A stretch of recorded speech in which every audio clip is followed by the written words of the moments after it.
What's up? It's your host, Jake White. Welcome to Party Talk, where we empower leaders in youth drug prevention. Today, I'm in the studio. Mirrorless Studio is awesome. We're in Oshkosh, Wisconsin, and we're going to talk with its founder. He has an amazing story. He's doing some awesome stuff. Alex Belville. How's it going? Nice to meet you guys.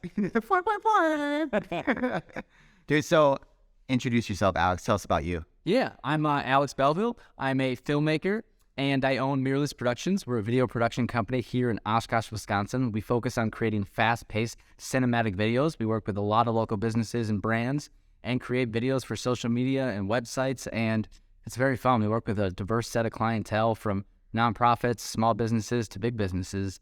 And I'm also a father, husband. I have 4 awesome kids ranging from 1 to 15. So when I'm not creating videos, I'm pretty busy being a family man. That is awesome. And dude, we met in college, actually, right? I think we met at one of my sober parties. Yep.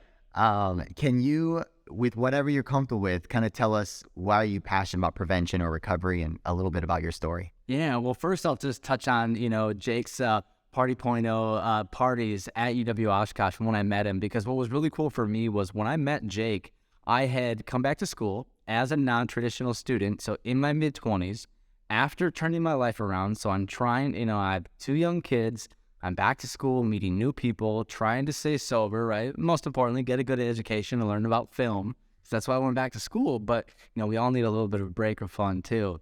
And so I heard about these sober parties by another friend, a non-traditional student of mine, and we're like, let's go to one. Like, that'd be fun, I loved it because I knew that showing up there wasn't going to be any alcohol.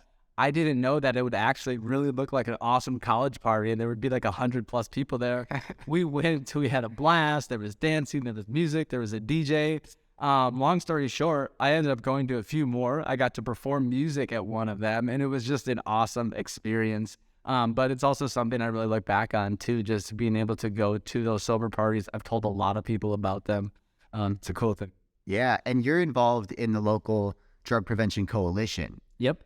Here. So tell us about your involvement in that. Yeah, I'm very passionate, about kids, not drinking and partying, and I'm passionate about prevention because I'm someone who, really struggled with addiction and substance abuse. That started at a young age, early high school, from 14 years old until I was about 21, 22. And I had a really hard time. And if I could go back, I know you can't change anything, but if I could go back, I wish I would have waited, years to do or try some of the things that I did. Or I wish I wouldn't have even done them, right? But it's also made me the man who I am today. But I work with Breakwater, which is a local coalition here in Oshkosh, in Winnebago County, that works to prevent youth substance abuse. And so they asked me to be on the coalition or the communications team a little over a year ago, just because, they knew that I'm someone in recovery, but they knew that I was passionate about that prevention and creating videos, and they were a client of mine. So it just kind of worked out. So we meet once a month and go over a lot of different ways on how we could help youth right here in our own city, help with prevention, from creating marketing pieces, that aligns with prevention. A lot of different things I guess we do. So it's fun. Okay. And I'm going to embarrass you for a second.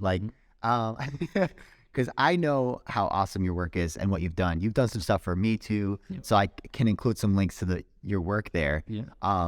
Just brag for a little bit about some projects you've done or people you've worked with. Don't be modest. Yeah. I would say, my favorite thing to share with people is one of the coolest things that we've got to do is we have had a partnership with Gary Vaynerchuk's sports agency, Vayner Sports, which has allowed me to meet and film for Gary Vaynerchuk and create videos for NFL players.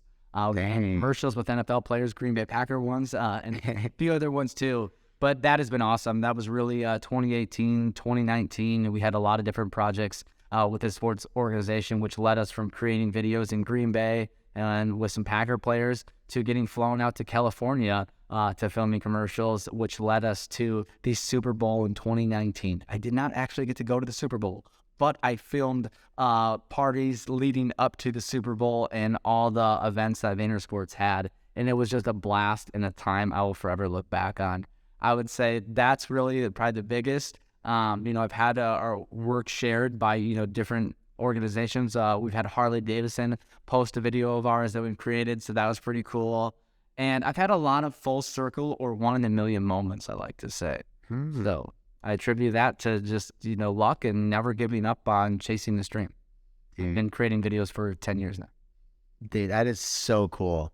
I'm going to put you on the spot again with maybe some tips. Yeah. So this is for prevention professionals, and you're very skilled in video. So one thing that we've known is that young people, they're communicating on Snapchat and TikTok and Instagram. There's going to be a new platform out in 6 months, I'm sure. They're going to switch over to, Be Real, that kind of stuff. When we are looking at youth and video, it's non-comparison. Like, they want video. That's the content they want. Do you have any tips or strategies when maybe a coalition or a prevention organization is creating video, ways to make it a little better or easier to put together? Do you have any tips that you could give us? Yep. I mean, I think number one, and a lot of us know this, but it's a great reminder, the videos have to be short. How short is short? I'd say in their world, 60 seconds is long. And that may be hard to hear. We make more 60-second videos than we make anything else. But now, these days, especially over the last couple of years, we're taking those 60-second videos, we're making 30 seconds, 15 seconds, and pretty quickly here, I'll probably be making 10-second versions. But I think, 15-second videos for TikTok and Instagram stories can be huge. I still think, you can, if you make a fast-paced video or an engaging video, you can get away with the 60 seconds and still grab their attention. So how do you do that? That brings me to my next tip, okay? That video should be fast-paced. It should have music. It should have shots and things that grab their attention. So if you start out with a video that's just 15 seconds, someone talking, no background music, no anything, you don't even know who they are, there was no title, it might be hard for them to get sucked into that message, right? Yeah. What if you showed in that first 10, 15 seconds, 5, 6 different shots, music behind it, you know what I mean? Like, really pull them in. Yeah, grab them with a quote or a statement that's going to pique their interest. I think, you have to make videos that are fast-paced and engaging. Okay, very good. Well, what else you got? So they got to be fast-paced, quick, time is important. Yep. Is there anything else that can help them maybe capture or bring out good content, stories? Yeah, I think the way that you shoot videos too. So, for example, even if you have a phone, if you're able to light that subject, just bring in some extra light, focus on composing that shot nice, because the way that a video, how I am framed right now on camera, right? The way that we're framed, the way that we watch stuff, it actually pushes us into either want to watch it more if it's good and framed properly, or if it feels weird or that person's really far back, you know what I mean? We're not going to be as into that. So how you set up even that initial shot, I mean, forget about if you're filming with a phone or a $4,000 camera, right? You could still take a phone video and make that look great by putting a light on or having a mic on, right? And connecting a mic to the phone, or just opening the window or making sure the heater and the background noises are turned off. Like, before we filmed this, we turned off the heaters, right? Yeah. It's those little things that make a huge difference that I think a lot of people forget to do, especially when they pick up the phone. But even with the phone video, there's still a lot you can do to make that better and more fun to watch. Absolutely. That's cool. All right. Finally, you actually told me about something just before we were talking about it, with your organization. You're flown out to DC to showcase one of your videos in our field. Can you just tell us a little bit more about that organization and what that was? Yeah, so we made a really cool video called Thriving in Recovery, which was a positive PSA short film that we made for the Winnebago County OFR. OFR stands for Overdose Fatality Review. So we made this video for the OFR team, this Thriving in Recovery video. And this video showcases real people in Winnebago County. I'm included in the video, and I made the video. I'm one of the people in recovery in the video.